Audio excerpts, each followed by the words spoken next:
Welcome everyone to 10-Minute University Noontime Chat. I am Sherry Shun, Oregon State Extension Master Gardener, and as a volunteer, I coordinate the 10-Minute University program. For those who are not familiar, 10-Minute University is an Oregon State University trademark that offers classes, videos, and handouts on essential gardening information for home gardeners. Master Gardeners develop and offer the program with support from OSU faculty for quality assurance. Today's class is one of a series of weekly webinars. For updates, please visit us on Facebook, and the website shown on your screen, cmastergardeners.org, is also a good place to check information on new classes and registration links. Today, we have 3 Master Gardeners working behind the scenes during this class. If you have pruning questions, be sure to put them into the Q&A box. And Patty Driscoll, fellow Master Gardener and excellent pruning master, is there to answer questions. In addition, Sean Van Doren is managing the chat box. And if you have information to share, any issues that I noticed a couple people raised their hands, if you have an issue that need help, please put it in chat. We don't have the ability to talk with you during the course of our program, but that may be another way that Sean can help. And finally, Jane Collier is going to engage in a Q&A discussion after my class, so we can help provide a recap and review of the content of this class. And let's take a look at the resources that are available to you for free. There are many extension publications. Our class is only 1 hour.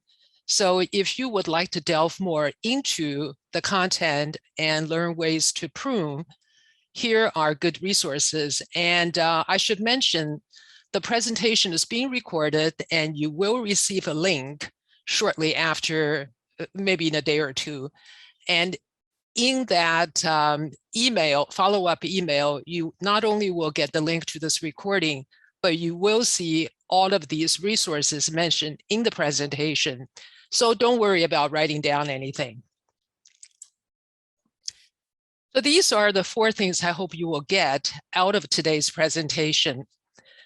First, understand apical dominance, because it's crucial to how a tree or a plant grows.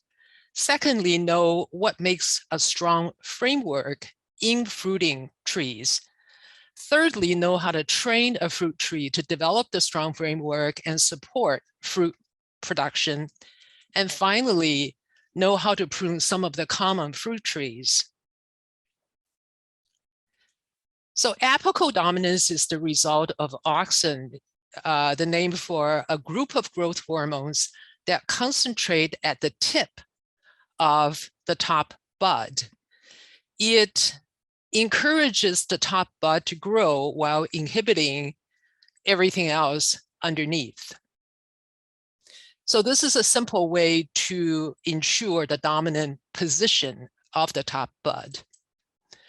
And because the auxin moves by gravity, the effect of auxin is most obvious in a vertical, and in a horizontal situation, not so much. And that's why we see all these water sprouts or the vertical shoots coming up. And when the branch angle is somewhere in between, then the effect is somewhere in between. So keeping in mind how auxin works and the apical dominance result, let's look at the 2 major types of pruning cuts. Heading cuts remove the tip or a portion of a branch, like here, for example, and thinning cuts remove the entire branch, removing it at the point of origin. For example, cutting here to remove the entire branch. So the result of a heading cut is a bushier plant, and thinning cut opens up the plant. All right, now that we know how apical dominants work, let's take a look at characteristics of a strong framework in a fruit tree. If we're looking at the tree from the side, we're going to look at branch and trunk. The vertical distance between branches should be at a minimum 8 inches and more.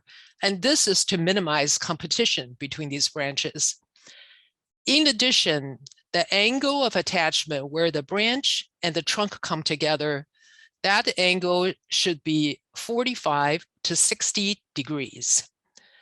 And if we look at the trunk from the top down, we should see branches radiating from the trunk to give us 360-degree coverage, kind of like spokes of a wheel. All right, now that we know what makes for a good, strong framework, let's look at how do we train a fruit tree to get that good framework. So keeping in mind, this is what we're looking for. We want to aim for 360 coverage. We want to space limbs to minimize shading, 6 inches minimum in between. And the ideal branch angle is 45 to 60 degrees. So let's take a look at this hypothetical tree, our purchase from the nursery. And we can see a bunch of branches at the top, A, B, C, coming from one point. So they have very weak branch angle, nowhere near the 45 to 60 we like. And secondly, we see 4 branches below, and they're all pretty close together, definitely not the 6 to 8 inch minimum of vertical distance we'd like to see. So the fix would be possibly to keep 1 and 2 and remove a couple of shoots in between, and then to keep one of the ABC as the leader. And this is where we're training to wear what's called a central leader form. A year later, we see the leader has grown, perhaps a couple of branches below it has grown. And then if we had headed back, just shorten a little bit, branches 1 and 2, when we did the planting, both of them would have sprouted and become a little fuller.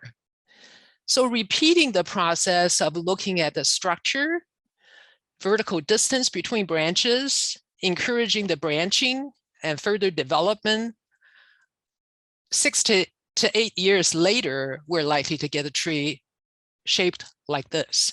And this is how we get a central leader form fruit tree. And the 3 standard or common forms for fruit trees are central leader, which we've just looked at, modified central leader in the middle, and then open center. So the quick comparison of these two, the central leader is sort of shaped like a Christmas tree with the growth point near the top. So it tends to grow taller. An open center tend to have a vase shape or a V shape, and the tree tends to grow wider.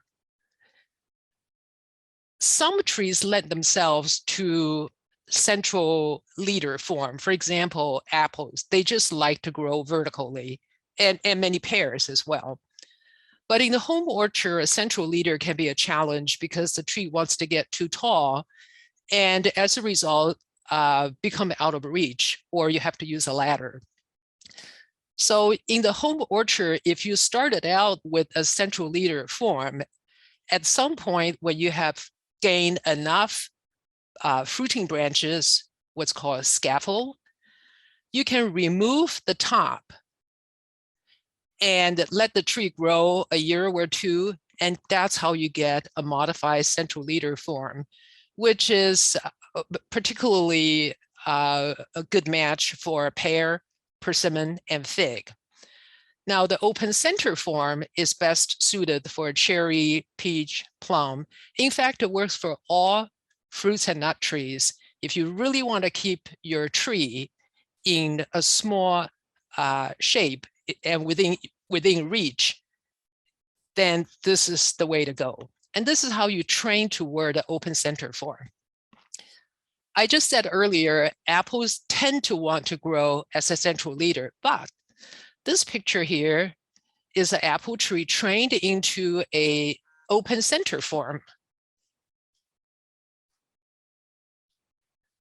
So let's see, how do we do it? We begin with a bare root whip. And it has a leader, hypothetically a couple of low branches. So at planting, we make a very harsh cut. And this is a heading cut because it's cutting a portion of a branch. So here's the heading cut. And generally, the recommendation is to cut it about 24 to 36 inches above the graft union.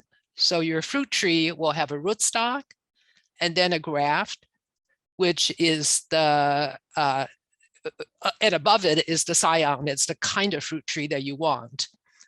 So make the cut.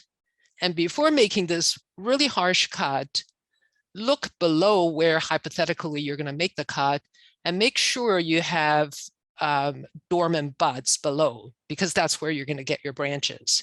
And ideally, you want maybe 3 or 4.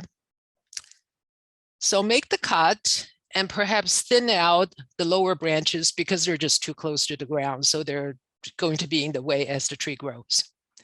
All right, so you let the tree grow for a few months, and the first summer, it might look something like this. So here's the cut.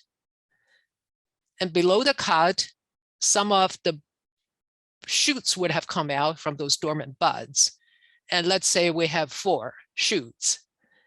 And you could tip them back a little bit to encourage bushiness, allow them to grow some new branches.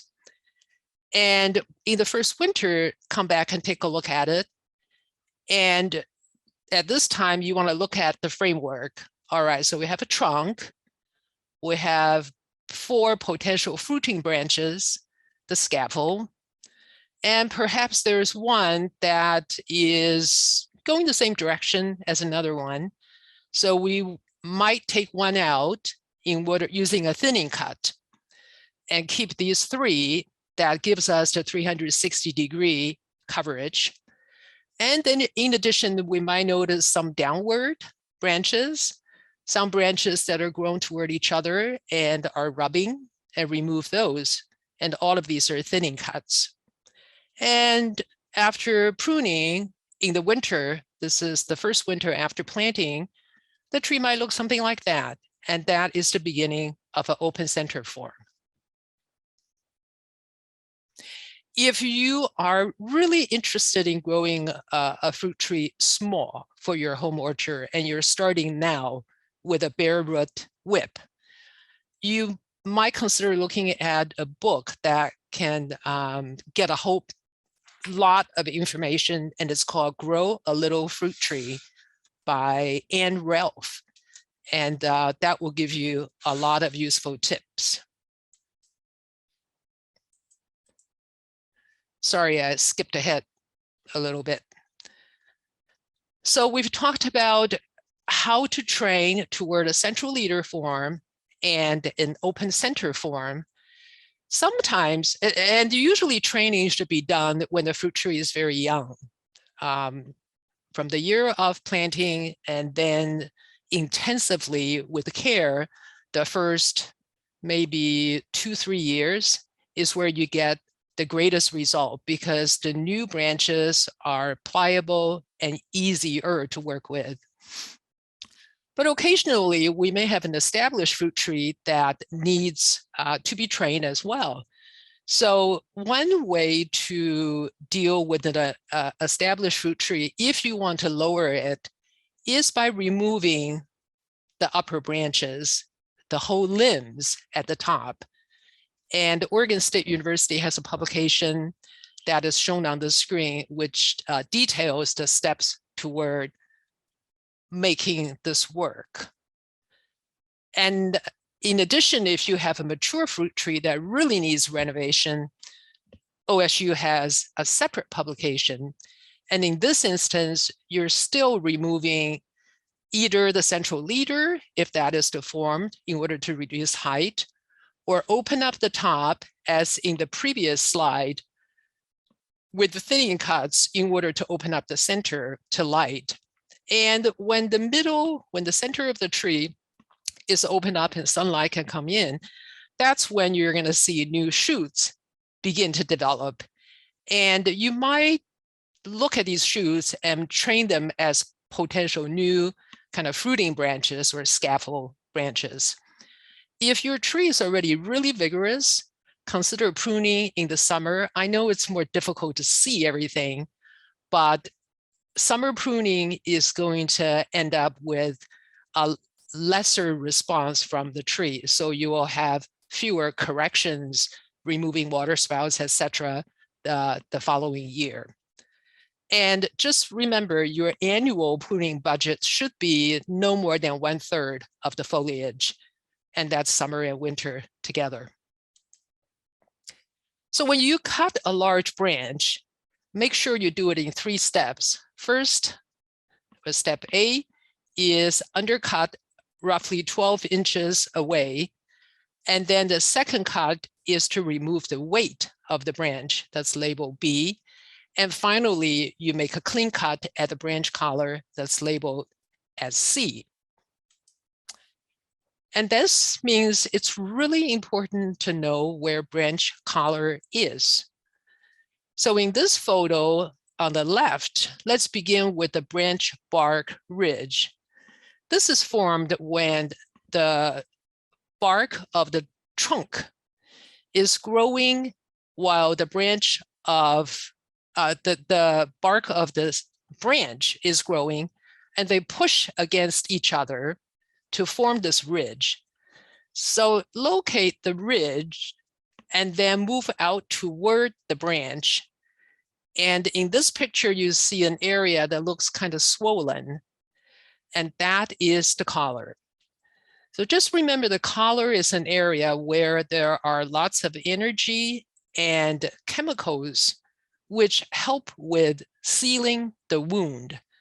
So when we make a cut, we want to cut along the yes line, which is beyond the collar, preserving the collar, and not cutting into the middle of the collar. And finally, let's look at how to prune common fruit trees. And I want to emphasize locating the collar and making the correct pruning cut. And here you can see a cut in the process of sealing the wound, and another cut that the wound has completely sealed. So if we make a good cut, the tree is able to, over time, repair that wound, and that's best for its health. So before you take the pruning tools to the tree, think carefully through what are the reasons for pruning. Are we training something new, rejuvenating something old? Are we wanting to reduce the vigor of the tree, reduce the height, improving the framework? There's so many possibilities, and each possibility requires a different approach to it. So think through carefully what your goals are. And I usually just put them on a piece of paper, and then I go out and take pictures of my tree in the dormant phase, so I can see the branch pattern and put it on the computer screen and begin to draw pictures based on that picture, based on the shape of the tree, and begin to look at hypothetically where I might make some cuts to fix the various problems and also achieve the goals I want. Now, depending on what your goals are, you want to choose the time accordingly, because when we prune in the winter, it will stimulate growth. And if you do prune in the winter, do it after risk of freeze and before full bloom. So that's your window. And if you prune in the summer, that's because you want to reduce vigor of a plant. And just keep in mind, really heavy pruning in the summer may expose the fruits too much and lead to sun skull. And usually we end up pruning some in the winter and some in the summer. So again, remember the 1/3 of foliage removal for the whole year, and don't use up the whole budget in one session. If your trees, for example, cherry plum, apricot, peach, they can be prone to a lot of diseases. And so you might consider doing the bulk of the pruning in summer when the weather is dry, and that's less problem prone. Okay, so now before pruning, a really important thing to know is, where are the fruit coming from? Which part of the fruit tree is going to produce the fruit? And it's important to know the location and the longevity of these fruiting wood, because knowing that will give us really useful guidance in how much to remove and what needs to be preserved. So this is a table from a publication from University of California. And it's a table packed with great information, but I'm just going to walk you through the top and get familiar with the terminology. So we want to look at a few things. First of all, on this table, the location of fruiting buds. So these are the options: on long shoots, on short shoot, or spurs. And if it's on long shoot, the fruits can be located laterally or terminally. And if they're on short shoot or spurs, they also can be laterally or terminally. And finally, they tell us the spur life in how long can they expect to live. Okay, so what does that mean? I'm going to show you an example of a long shoot, short shoot, and spur. And lateral just means along. So on the long shoot, it's all the way along the shoot. The fruit will be found. And terminal just means at the tip. So if a fruit comes terminally on a long shoot, expect to see a long shoot, and at the very tip, you're going to get a fruit. But on short shoot or spurs, if a tree is going to have fruit on spurs and it's terminally, it will be at the tip of a spur. So let's take a look at, what do they look like? This picture shows a Fuji apple branch, long shoot and short shoot, all right? And then lots of short stubby things from the branch, and they are spurs. So this picture shows an apple spur, and below it is a plum spur. You can see the spurs are short, stubby, fat, and they just, a healthy spur just looks full of life.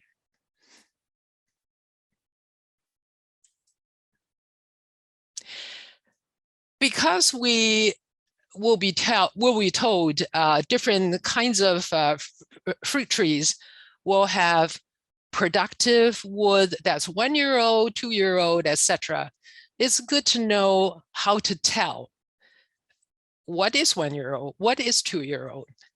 All right, so this photo on the left shows a branch of, I think it's a European plum. See, the 1 year old wood, they tend to be more colorful. They have a richer color. And the older wood tend to be duller in color. Oh, sorry. And in addition, they're separated by something called a bud scale scar. And a close-up, it looks kind of like this. I think this is an Asian pear. All right. So the bud scale scarred is a way to tell the separation between older wood and younger wood. So what happens is, see the top bud here in the 1 year old, if it were left in the tree, when new growth begin, this top bud during the dormant season is protected by scales, sort of like a blanket.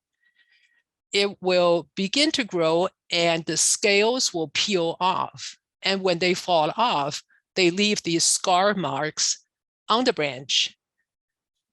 So we see last season's growth, 1 year old. We see some bud scar, the scale scar here.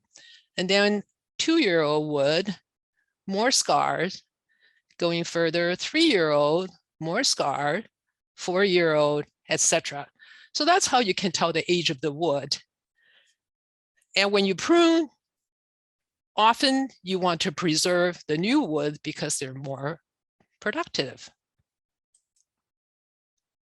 So before I get into how to prune each type of common fruit tree, I want to thank Mike and Jane Collier for opening their home orchard, where I was able to prune with them and take many of the photos.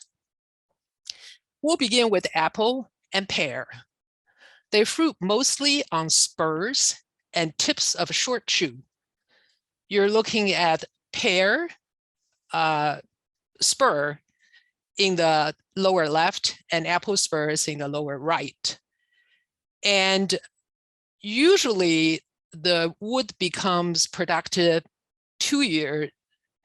So a 2 year spur may begin to have flowers, but fruiting will usually occur when they're 3 years old. And the good news is the spurs are very long lived. So take a look at these spurs. They don't take a whole lot of space because they're short and stubby.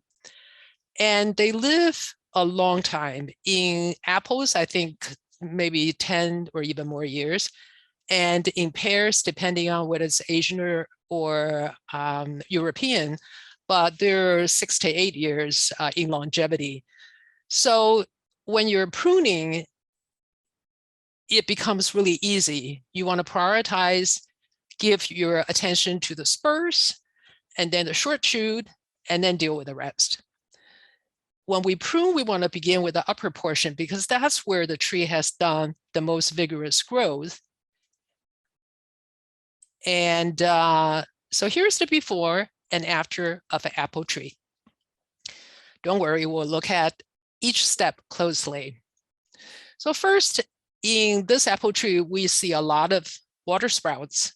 These are the vertical branches that grew last year.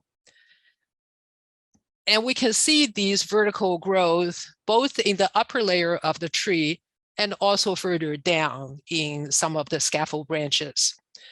Now, looking at these water sprouts, obviously a lot of them need to be removed. So we want to keep in mind a few things. First of all, what is the overall height of this tree? And do we want it to grow even taller? So in this instance, the owner wants to keep the tree not higher than the way it is now. So in the very upper region of this tree, we removed all of the vertical branches. If you can allow more height to grow in your tree, you might keep some of the water sprouts and just head them back to maybe allowing a couple sets of buds. And number one, that's going to give you a lesser vigorous response next year. You're not going to have nearly as many new shoots coming up in response to the removal of all these water sprouts. And secondly, some of them could become future replacement branches to improve your framework over time. Now, in removing these water sprouts, we have to think about a balance between taking out the shade, especially in the upper region, because all of these leaves are going to shade the lower part of the tree. And we need the sunlight in order to grow fruit, and good quality fruit at least. The second thing is, if we take out too many of the shoots and are not leaving enough leaves on the tree, we're not going to get good quality fruit either, because a Cornell University study shown, I think it's somewhere around 30 to 40 leaves on average for a good quality apple. So I'm not suggesting that you're going to count leaves and figure out how many apples you can keep, but just keep in mind there's a reason for having lots of leaves to feed the fruit. But on the other hand, we also want to make sure that our fruits and spurs and the fruiting parts of the tree gets enough sunlight. So we removed, as I mentioned, a lot of the water sprouts and last year's shoots.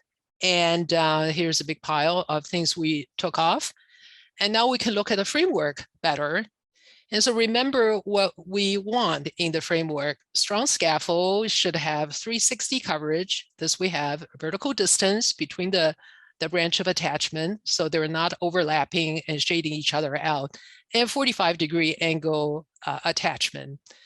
And we begin to walk closer to the tree and check for overlapping branches, crossing branches, and we also want to check the fruiting wood length,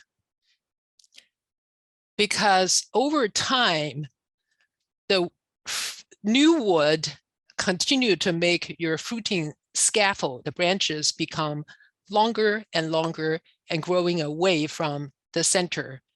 And at some point, the fruit lobe becomes so far from the center where the weight can potentially break a branch, or maybe pull down a branch and change your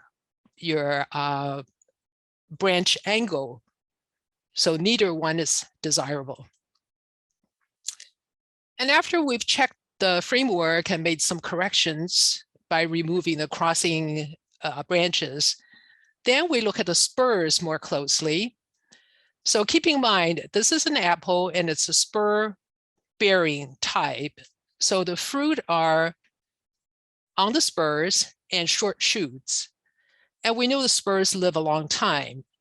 So one thing that's important is going around and checking the condition of these spurs closely and see if they are in the location where they can get good exposure to sunlight.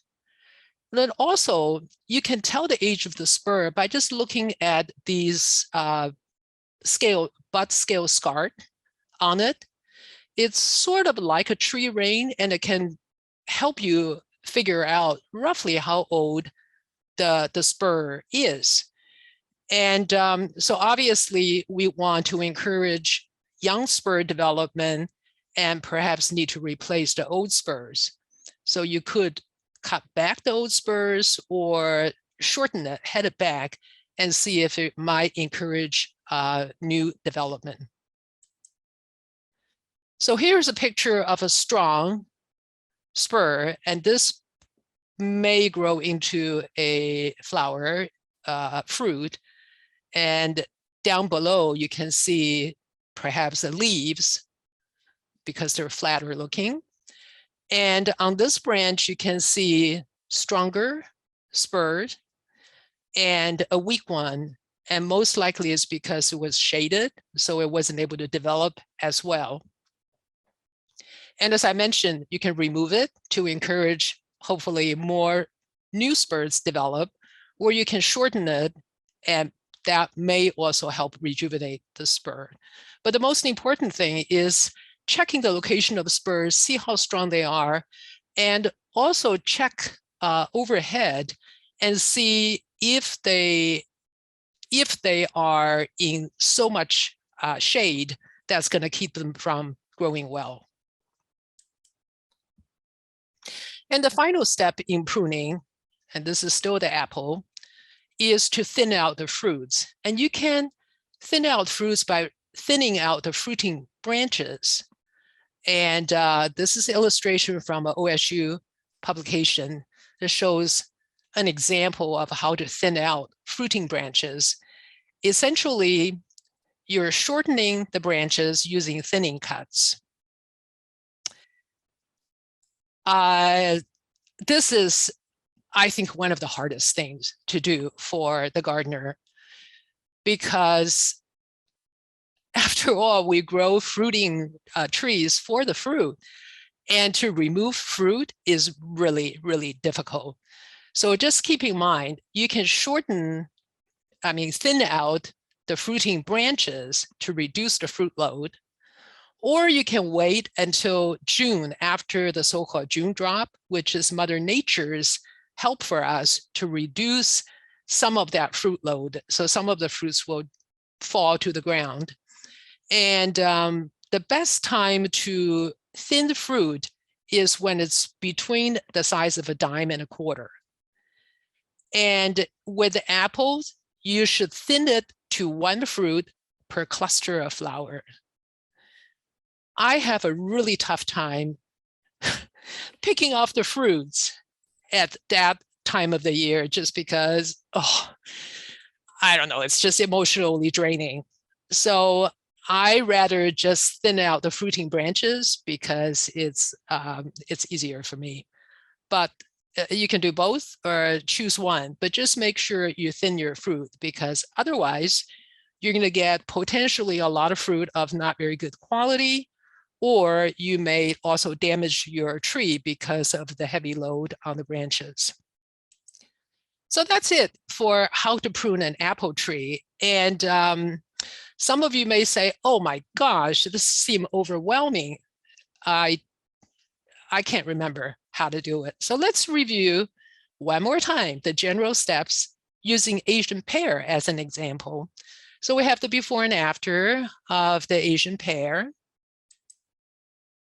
We begin looking at the water sprouts and thinking about their height. In this one, we don't want the tree to gain more in height, so we removed very heavily those water sprouts in the upper layer. And we want to think about the need for replacement branches down the road, so possibly keeping some of the vertical branches and shorten them or bend them over with a weight from the training. And we can look at the potential shading and the need for leaves to produce energy to feed the fruit. So balance those in how much to remove. So this is how much we removed. And now we look at the framework. This tree has a good, strong scaffold development, good 300-degree coverage, good vertical distance in between, and nice branch angles. And if you don't have that, think about how you might correct it. And then we check overlapping crossing branches, and we check the length of the fruiting wood, again, because it might have just grown so far away from the branch and it cannot be supported. So here we go. This is one example we saw. We have 2 branches parallel. So if this is what you're faced with, how would you make the decision? Would you keep both? Would you keep one? Which one would you keep? Would you shorten what you keep, or might you remove both? So in this tree, when we looked at it, we decided to keep one. And since they're both pointed the same direction and attached in a similar location, it kind of didn't matter. And we did shorten the one we kept to a few pairs of buds. And making sure we cut to a bud that's pointed the direction we like. which usually is facing outward. And we did find some fruiting branches that are just stretching too far out. And so we made some cuts to shorten them. And we looked at the spurs. Remember, Asian pear produces short shoot and spurs. Spurs live up to 8 years. So we check for the location of the spurs, make sure that they get dapple sunlight, and replace some of the older ones and hope to encourage growth of new ones. And again, a reminder of fruit thinning. With apples and pears, they should be thinned to 1 fruit per flower cluster. And in addition, you'd like them to be at least 6 to 8 inches apart. So that again is to lessen the competition and make sure you get good quality fruit. Moving on, cherries. Cherries fruit on spurs and along short shoots. Sweet cherries will fruit best on 1-year-old wood and 1 to 3-year-old spurs. So pretty young fruiting wood is where you get the fruit. And sour cherries mostly on 1-year-old wood. The spur life vary. And I just want to repeat, pruning the summer if your plant has a high risk for disease, and because that's going to lessen the chance of the wound getting infected. So the steps we looked at water spout locations and quantity, dealt with those. We looked at new shoots, dealt with those. We reviewed the spurs, and we looked at the framework of the tree. And because cherries fruit on 1-year-old wood, we want to make sure we preserve enough of the new growth from last year in order to get fruit.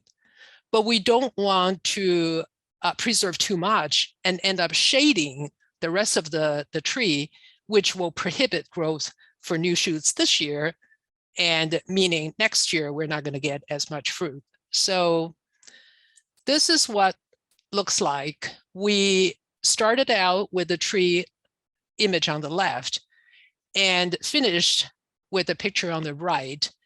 And what we did are we opened up the center by removing a number of long shoots, last year's growth, and we shortened some for a new fruiting wood. And we also removed some of the downward facing branches. And in this tree, because it was getting a little too tall, we made a reduction cut. And this is what a reduction cut looked like. In the left photo, I show you where we made the cut. And in the right, the illustration shows the reduction cut is removing the bigger part of 2 branches where it come together. So normally, if we're making a thinning cut, we would remove the smaller branch from the main. But in the reduction cut, we cut off the larger branch. And I had mentioned that we looked at crossing downward branches in this tree and decided to open it up and clean up the lower area. So that's what we did. And now moving on to plum and apricot. They fruit mostly on spur and along short shoots. And again, 1-year-old is productive and the spurs live multiple years depending on the type. So if you have a plum, know that the European plum and Asian varieties fruit differently. Europeans tend to fruit mostly on spurs and Asian on spurs and 1-year-old wood. And again, if they're disease-ridden, save most of your pruning cuts in the summer. So the European plums tend to grow less vigorously, so they need lesser amount of removal. And Asian and American varieties are more vigorous, so they may need a lot more removal. If you have apricot, you should remove at least 1/3 of the new shoots, and then you should shorten the new shoots you keep at least by 2/3. So here's an example of our Italian plum before and after. So we looked at water sprouts. We looked at last year's new shoots, did a number of removal, reduction of them, checked the framework. And one thing I did not say yet is I find it really helpful to kind of climb under the fruit tree canopy in the course of pruning. And if you go into the center and look up, that I find is an easier way to check for potential shading than walking around the perimeter to get a clue. All right, peaches and nectarines fruit along long shoots, no spurt.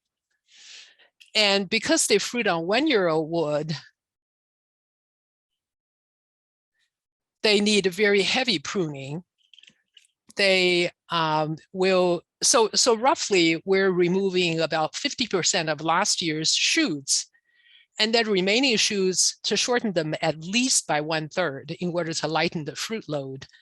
So the rule here is thin to either 3-4 fruit per branch or about 5 to 6 inches apart. And you still may have to brace the branches because of the weight. And if you grow peaches, I would highly recommend this video from North Carolina State Extension. Persimmons, they fruit on current season growth from 1-year-old wood. So the 1-year-old wood, remember, colorful, rich color. So here's a 1-year-old growth. And you can see these new buds that are dormant. And once growth begins, the buds may develop into something looking like this. That's the current season growth. And where the leaf comes to the stem is where you're likely to get fruit.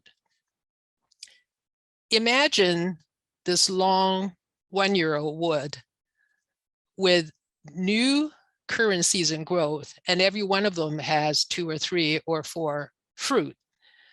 That would be a pretty heavy load. So always check your branch structures and make sure that you do enough shortening. And the final one I'm going to show you is fig. So figs will fruit along 1-year-old wood in the Pacific Northwest. That's fruits that formed last year and over winter. And they will also fruit along new wood, which is the current season growth. And so in Pacific Northwest, the 1-year-old or the first crop will come usually in June. And then the second crop will come usually late summer. The first crop depends on how cold the winter is and the hardiness of the fig variety.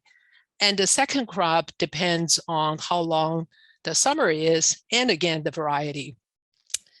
Because these are vigorous growers, you want to leave a small number of the first-year-old wood, usually maybe half to a third of them.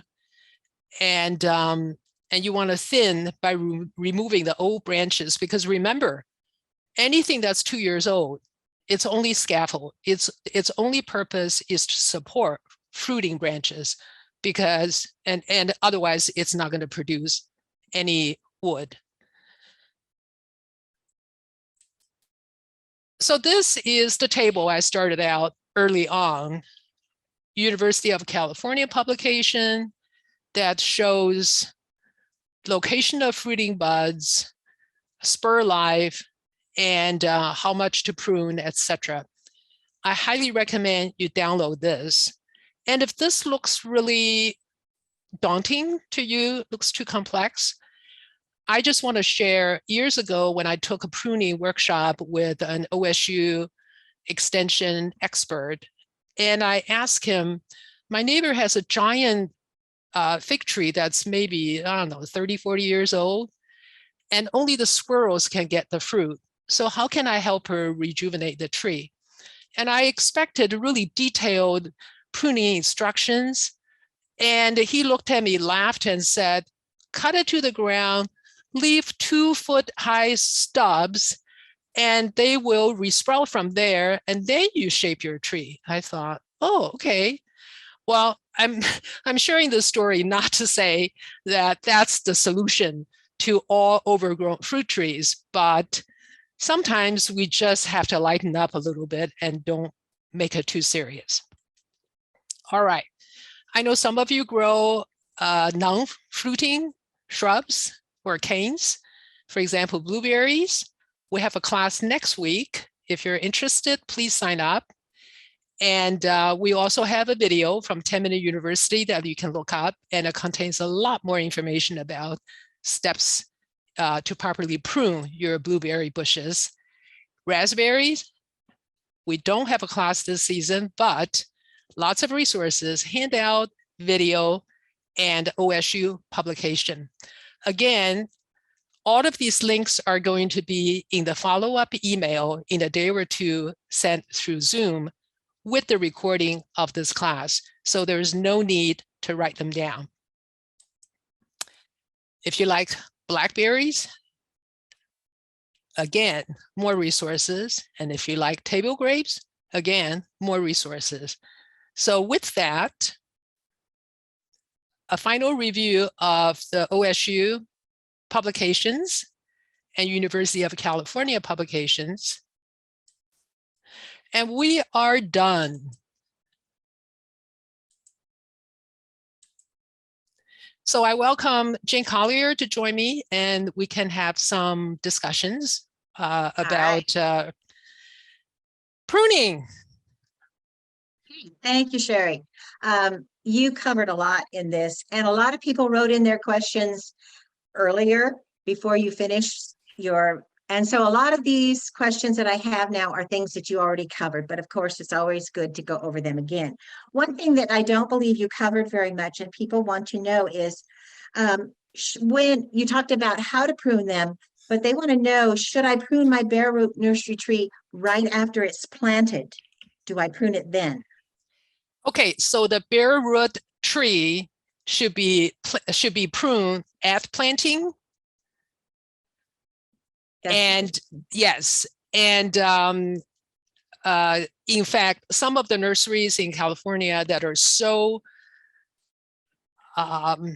adamant about this approach of growing a very small fruit tree, they will not want the customer to leave the nursery until they've made the cut for the customer, because they want the customer to bring home a tree and to spare the person the pain of making that cut. It's just, it's the hardest thing.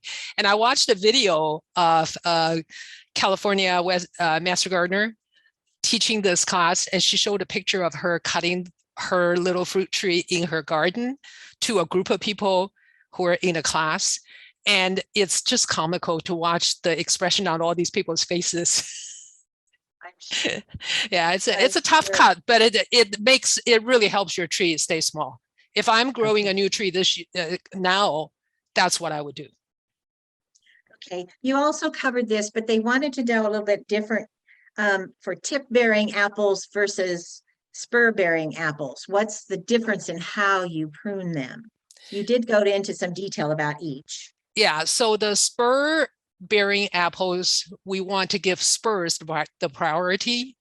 So we want to prune the branches in order to make sure the spurs get plenty of sunlight and nutrient and lessen the competition.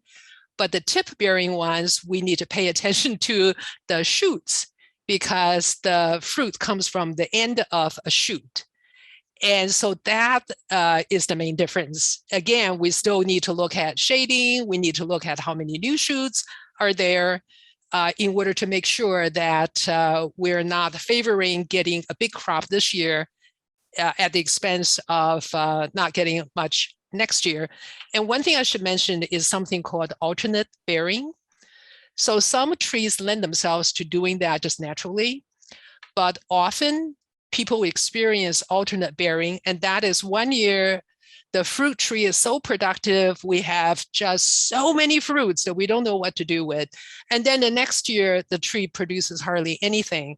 And often that's an indication of we did not prune enough. And that bumper crop has worn out the tree and making it so weak the following year that it needs to take a break in order to come back and produce again. And I personally don't like alternate bearing because I'd rather have an even crop every year. So that's one reason why I pay attention to pruning, making sure I remove enough fruit so I can get a consistent fruit load every year. Okay, I have a couple more questions about the spurs. One, somebody wants to know what becomes a branch if it's not a spur. They don't know the difference between how you get a branch and how you get a spur. Or how you tell. So the tree, I'm trying to figure out a way to explain it. The tree will naturally have the buds grow into either a shoot, which becomes a branch, or a spur. So think of the spur as a short, stubby, kind of fattish, squat shoot. And it's just programmed genetically to just stay really short, stubby. So if you don't know when you're looking at a branch, looking at all the scales, I would say just, well, first of all, when you have a new shoot, chances are, watch how it grows, you're going to end up with a lot of leaves coming along that long shoot. But in apples and pears, because the spurs are usually associated with either a branch or a short shoot. So often the trick is you can shorten your long shoot into a short shoot by just cutting it to a couple sets of buds. And you might kind of coax it into wanting to become a short shoot and develop some spurs there. So we don't always know by looking at them when they're dormant, but there are tricks that you can use to encourage more spur development. Okay, and another person wanted to know how you tell the difference between a strong spur and a weak spur. You mentioned that, but how do you know by looking at it? Yeah, I took a lot of the photos in January and February when the tree is still pretty dormant. And I think when it's beginning to approach coming out of a dormancy, when it's kind of getting ready to grow, it's easier to tell the difference. And so something that is strong just looks strong. They look really stout. Right. They look really big and fat. And the bud just looks really awesome. While the puny weak ones, you can tell. You look at them, they don't have much going on. If there are one or two spurs, they're kind of just small looking. So if you look at enough of them, you'll be able to tell the difference. Okay. And several people wanted to know about, is there a difference in pruning when you have espalier trees, apples and pears? Yes. Espalier tends to be done with apples and pears because these trees, number one, live much longer. They can live decades. They have very strong structures. And when you espalier, you're doing not only developing the framework, but you're also developing the fruiting work, but you're also managing the foliage. You got to have enough leaves in order to produce the good quality fruit, but you don't want too much to be shading. So a major difference in espalier pruning is you may be doing the framework pruning in the dormant season because you can see the structure better, but you're doing a lot more often the foliage management during the course of the growing season. Okay.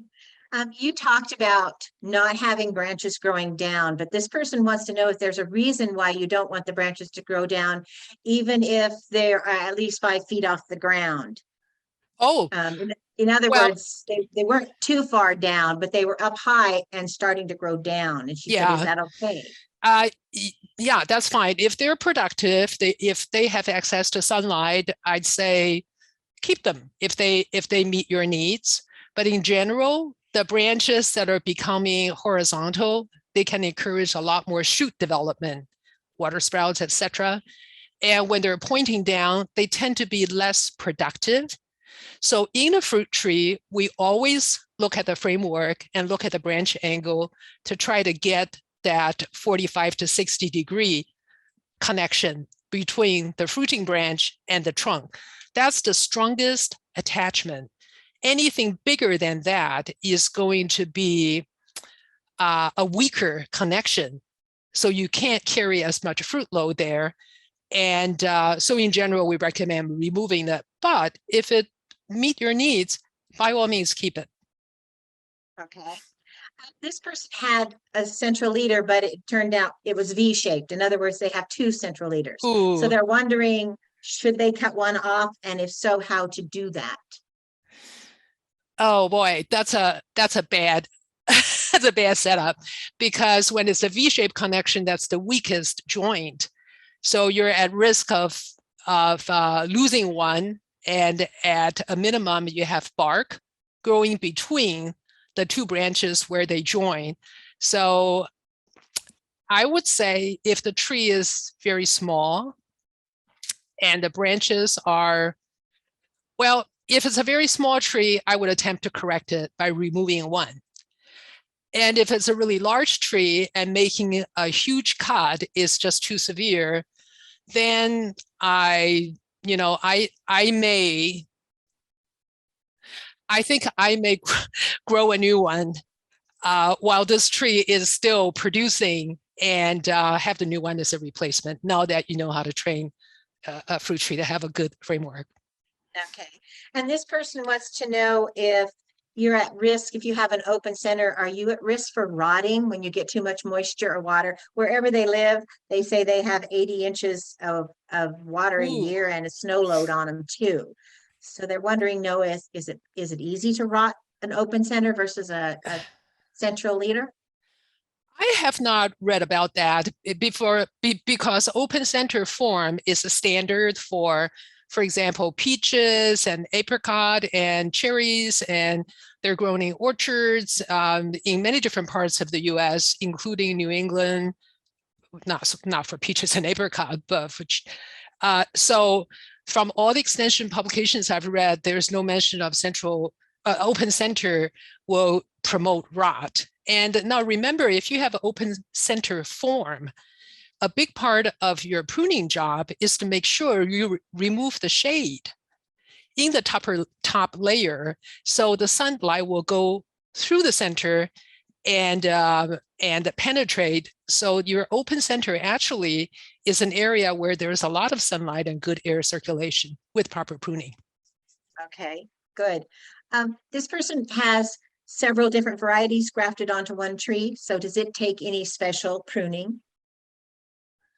Yes, multiple varieties grafted onto one tree is a more challenging situation to manage. And the reason is because these let's say there are 3 varieties grafted on one. These 3 varieties do not have the same degree of inherent vigor. The ones that grow more vigorously will want to take over, and the weaker one will not develop as well. So inherently, when you look at your tree, you're going to have a problem with balancing, because one side or 2 sides can become stronger and bigger, and and some part will be lesser. And so the pruning then becomes managing the strong one, the vigorous ones, by removing more of it with thinning cuts, and with the weak one, use more heading cuts to encourage bushier branching. And it's tough, and it's going to take special care. Okay, this person just asked a question. It says, do the upper branches have to be shorter than the lower ones to avoid losing the lower branches over time? Well, the upper branches will shade out the lower branches, but if you have 360-degree coverage, what you want to do, what I do is I crawl under the tree and I look up and I see how much overlap there is. And that tells me where do I need to reduce the shading. And that becomes the answer of, if you have upper and lower stacked vertically, whether you remove the upper or lower depends on the height of the trees, strength of them, etc. But yeah, they cannot coexist forever. Okay. This person just says, is it too early to trim up any of the fruit trees you discussed today? I've got peaches, pears, plums, cherry, and apple. So, well, you can do it now. And just remember, if we're going to have a really super horrible freeze event, there may be a little more damage, but yeah, if you have a lot of them and there's a lot of work, start. We also had a lot of questions about columnar apples and pears, or mostly columnar apples. One person asked, does the 8+ inch rule apply to columnar apples? What's the 8+ something? I'm not sure what she meant by that. I was wondering if she was thinking about 6. People say keep your apples 6 Oh, the inches away difference, from the distance between fruit. Yeah. Okay. Yeah. Well, the columnar varieties are basically selected for growing vertically. So they grow narrow. But I would, and I've not grown a columnar form apple, so I don't have personal experience, but I would imagine that you want to look at the fruiting and keep in mind the minimum distance of 6 to 8 inches, because that is a guide for minimizing the competition and making sure your fruit quality is good. Now, the qualifier is if you're just growing these apples to make cider, let's say, and you don't really care if you have, beautiful, luscious looking individual apples versus a bunch of smaller ones that you're going to just cut them up and put them in the cider press. So it all depends on how you want to use your fruit. And you can then decide in an informed way, what are the trade-offs, more small fruit or fewer gorgeous looking fruit, and play with it.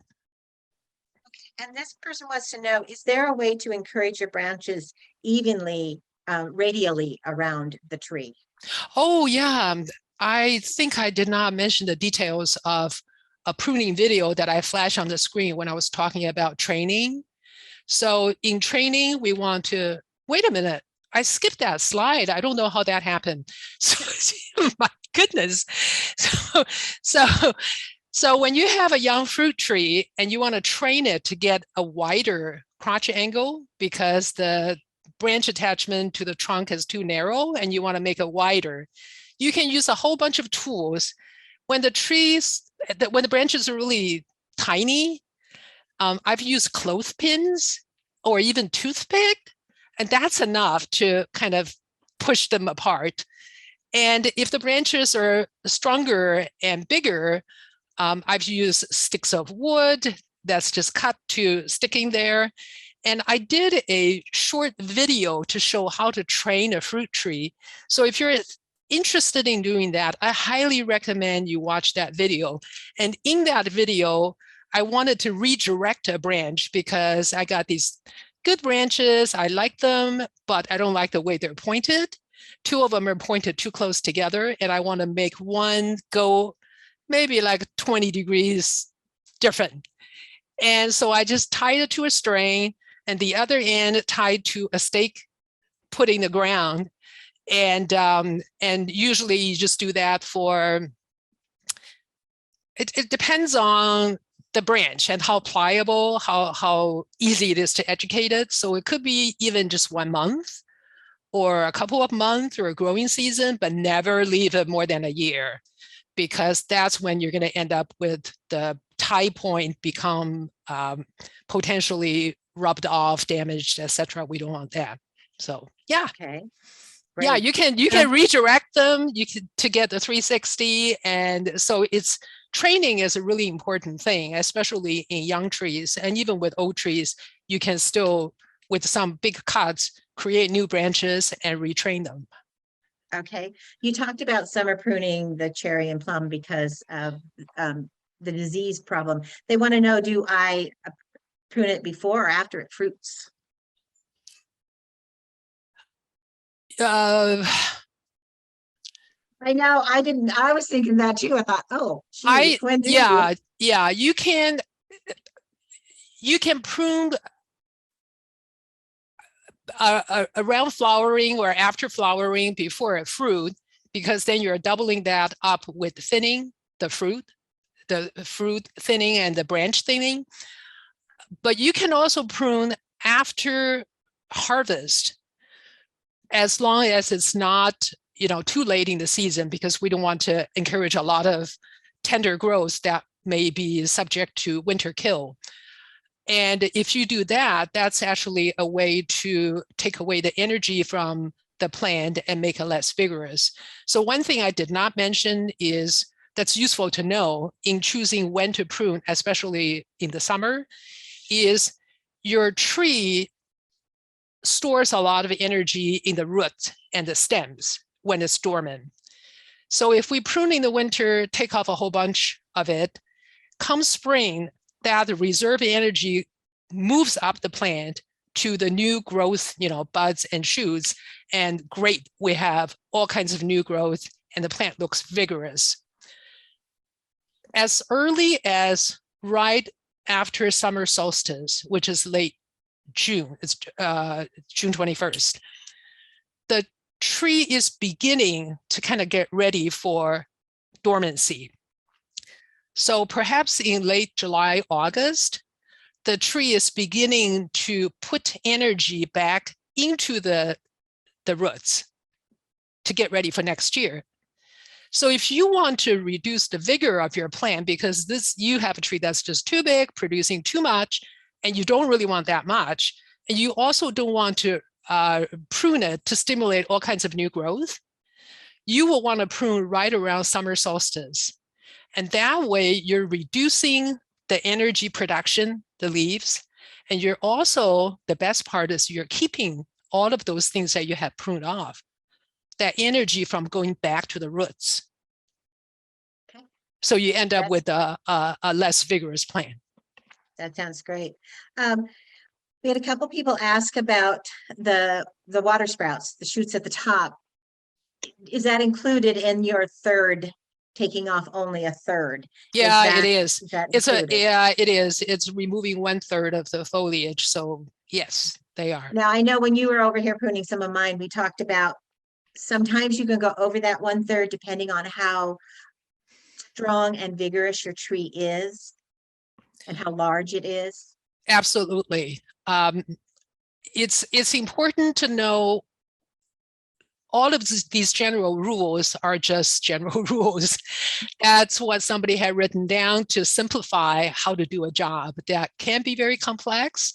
But once you get going with your tree, the specific circumstances can be way beyond what we can imagine. So it depends on, do you want to reduce vigor of the tree or stimulate growth? It depends on how strong your tree is, how old your tree is, how mature it is. There's so many factors that would justify breaking the rule. And I would say for the home gardener, don't be afraid to break the rules.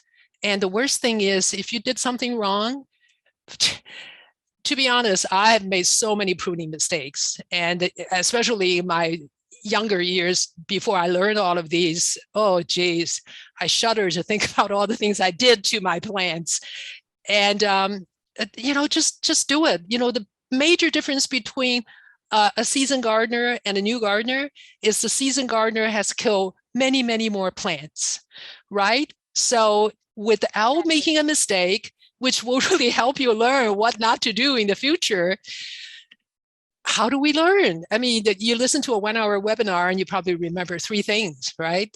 But if you made a mistake, by golly, you're going to remember for a long time. So it's worth it. That's great. Okay, a couple more questions. This person wants to know about all the suckers that come up at the base of the tree. They've been cutting them off, but is there anything else they can do to keep them from coming up? Yeah, the management of sucker, the general advice is you dig down and you get to the point of where the sucker is coming up and you cut it as slow as you can. So often it's below the soil level, and that's supposed to be a more effective way to do it than just cutting at the ground level. Are the suckers coming from the rootstock Or they're coming from the rootstock. Okay. Okay. And the last question here, because Patty has answered so many questions, emailed people back their answers has been wonderful. This person had a question, but I think they got their answer when you were talking about the master gardener that told you just to cut the fig tree down, because she says she has a fig tree with lots of overgrown and overlapping branches. And how far can I cut it down to get it in a manageable height and in better health? So I'm hoping your story to her or him gave the correct answer. I should mention it was not a master gardener. It was an OSU extension agent. Oh, wow. Yes, he has retired now, but he just loved pruning. That's his expertise. And he did training workshops a lot. And I was so happy to have learned a hands-on pruning workshop from him. So we went to an orchard, we were looking at all these trees, and with each one we talk about, what's going well with this tree, what's not, and there's a huge variety, and what would be things we can do to correct it. And it was so instructive. So for everybody who feels as if they're still not certain, I would say, just look at your tree a lot. My husband will always say to me when I come in from the garden, he would say, now you say you work 3 hours in the garden, and most of the time I just see you standing there looking at your plant. And it's very instructive. I say it's brain work. My brain is working overtime. And what I suggested about taking pictures and project it on your computer screen and use that as a way to think about hypothetical ways of making cuts, I find that really helpful. And these may be tools that will work for others as well. All right. That sounds good. You've covered almost everything everybody had questions they had, Sherry. That was very, very instructional and I learned a lot again, just listening to it. So thank you so much, Sherry. Well, as we wrap up, I want to thank Patty Driscoll for answering questions in the Q&A box. I want to thank Jane Collier for facilitating this final round of Q&A and discussion. And I also want to thank Sean Van Doren, who has been on chat and putting in the links. So just look for an email that will be sent through Zoom, and that email will contain all of the links that I referenced in my presentation. So there is no need to worry about anything. Just save that email and you're going to get lots and lots of resources that will keep you busy for years. And don't forget, we have lots of videos and handouts and new classes coming up. And next week, Jane Collier, my co-host, will be teaching growing blueberries, including how to prune blueberry shrubs. So with that, thank you everybody for joining us. Have a good week, and we hope to see you next week.